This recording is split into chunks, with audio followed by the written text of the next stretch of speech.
Hey everybody, Asher here with another Stellaris preview.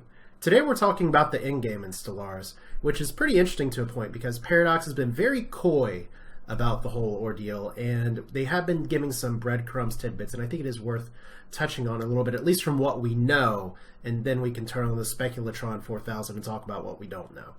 So let's start with kind of the end game in general for Paradox games. There are, at least in grand strategy games, 4X games, there's always an issue of what's going to happen when your empire gets so big, especially if you know what you're doing, and then you can just run over everyone else. And Paradox games have always had some kind of checks and balances to keep you from just overwhelming everyone else. It's still possible, but you have to work against those forces. One of the big ones from CK2 and EU4 and other Paradox games is the time limit, the turn limit. The game ends on a specific year. There's none of that in Stellaris. Stellaris is a game about the future, and in the future we just get to keep going and going and going and going and going. So that's pretty fun. But there are some other challenges that come from that. In Stellaris, there's also the pop system. There's certain factions that can splinter off. There's always going to be these kind of internal forces bubbling under your space empire. But that's something for a little bit of a later video. We're not going to focus on that today. The developers just put out a dev diary today, number 30, I believe, talking about in-game disasters and crises, kind of these external forces that will pressure your empire from growing too big and just being a blob that overwhelms everyone else. And I think it's timely to at least talk about those today. So let's start with what we do know, what has been revealed so far. First off, Paradox has alluded to the fact that some technologies are outright dangerous. Even if you're cruising towards the one, even if you're ahead on the tech tree, you'll even get a warning that says this technology is dangerous. They've talked about it in the blog stream, they've talked about it. Dev Diaries in general actually had a nice picture of a sentient AI being one of those technologies that can be dangerous. Now just researching it's not dangerous, it's actually using it, because your robots, assuming you don't give them rights, and most people don't, I guess, they'll eventually sort of coalesce, become their own empire, and create a whole robot uprising, which is pretty exciting. There's another in-game disaster that they've alluded to, which is essentially the jump drive, which is an advanced form of any of the FTL systems, where it's dangerous because it can possibly tear a whole Event Horizon style in the fabric of reality, and much like Event Horizon, spoiler alert if you haven't seen that movie, great movie by the way, watch it with the lights off, is something will come out from that tear in the whole of space-time, and it's not going to be very happy about it. So those are some of the ideas of just sometimes technology is so dangerous that there's even on the Blork stream, I believe, one fallen empire that's been revealed that pretty much doesn't want people researching these dangerous technologies. I guess they want them all for themselves, I don't know. But it is interesting to have that. You just can't blindly research and do everything, whatever, and just move on like that.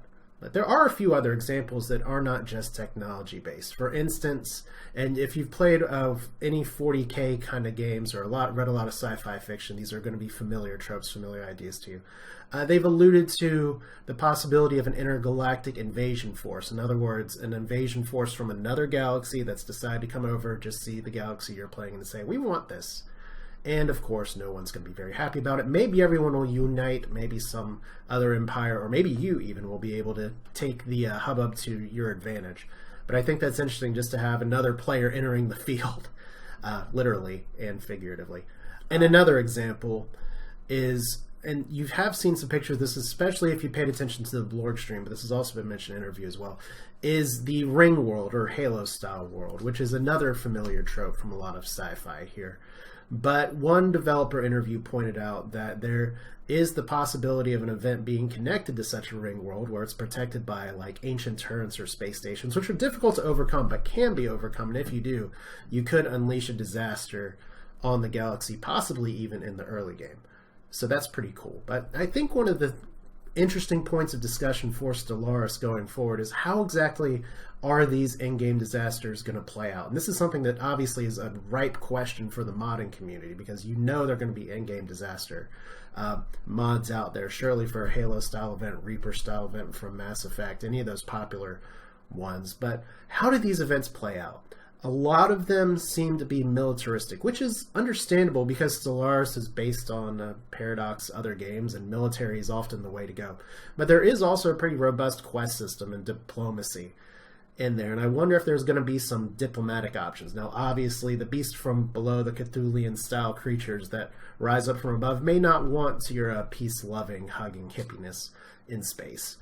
But I think it is important to just keep in mind that while the devs have said explicitly that there is a military option for taking out the AI rebellion, that doesn't mean that's the only thing that goes on. It's possible you have to go to a certain point, do something, take care of some other things. It'll be interesting to see how that plays out in the quest system, in the anomaly system, if you will.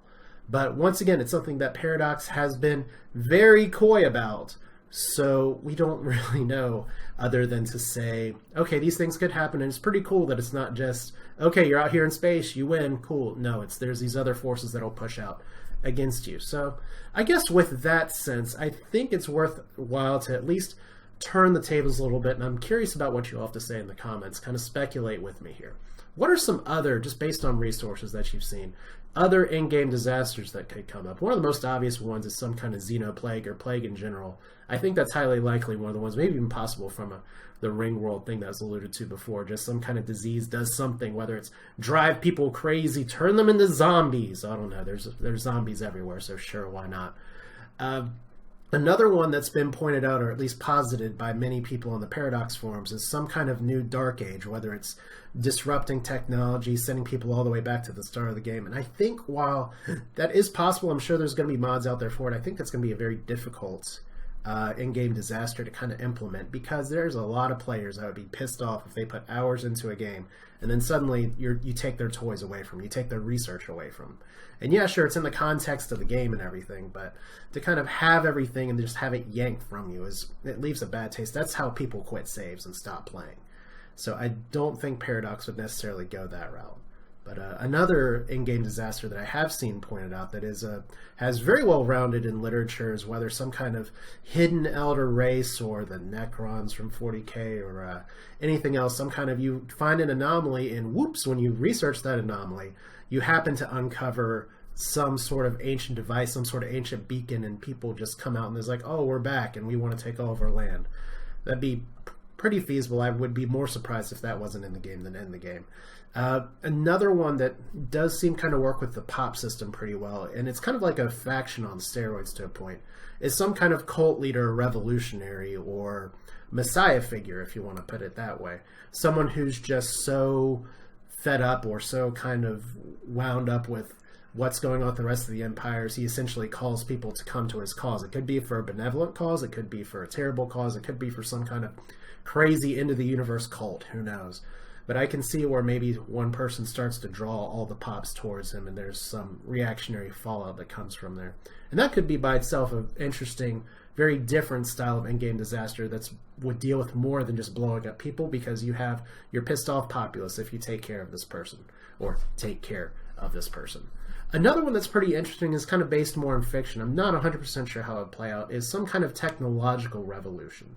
And when I mean that, it's sort of more like a green revolution to a point, something where when you have this kind of government structure, like space empires or something, the reason you have these form of governments is essentially because the government's more in power to give people what they need than just them sitting on the grounds by themselves. But what if there's like some energy revolution or something where people can just get all the energy they need for themselves, all the food for themselves, and they don't need the empires or anything anymore? I don't know if we're talking necessarily about anarchy on a mass scale for a Paradox game, but something where maybe even like energy isn't a relevant credit anymore. Maybe there's an alternate economy that pops up. That could be maybe good for the population, maybe it makes people very happy, but it would certainly be a disaster for your space empire. And I mean, those are just interesting thoughts, things that do appear in science fiction, things that have appeared in video games. And I'm curious what you all think about your ideas, some other possibilities for in-game disasters. But it is one of the other things that I'm really looking forward to with Stellaris, is it's not just the same old in-game until the game says stop. There's going to be other forces that test you even in the late game. And I think that's going to be something that puts a nice bow on a Stellaris playthrough. Makes it, okay, we go from emergent storytelling of we build, we explore, we have our faction wars and everything, and then, oh, here's this big thing that happened, kind of the climax of the story. And that's really fascinating, and I look forward to see how it plays out. So tell me your thoughts in the comments. By all means, join the speculation with me. That's it for now. This is Asher. Thanks for watching. We'll be talking more about Stellaris in the days to come, and I'll see you next time.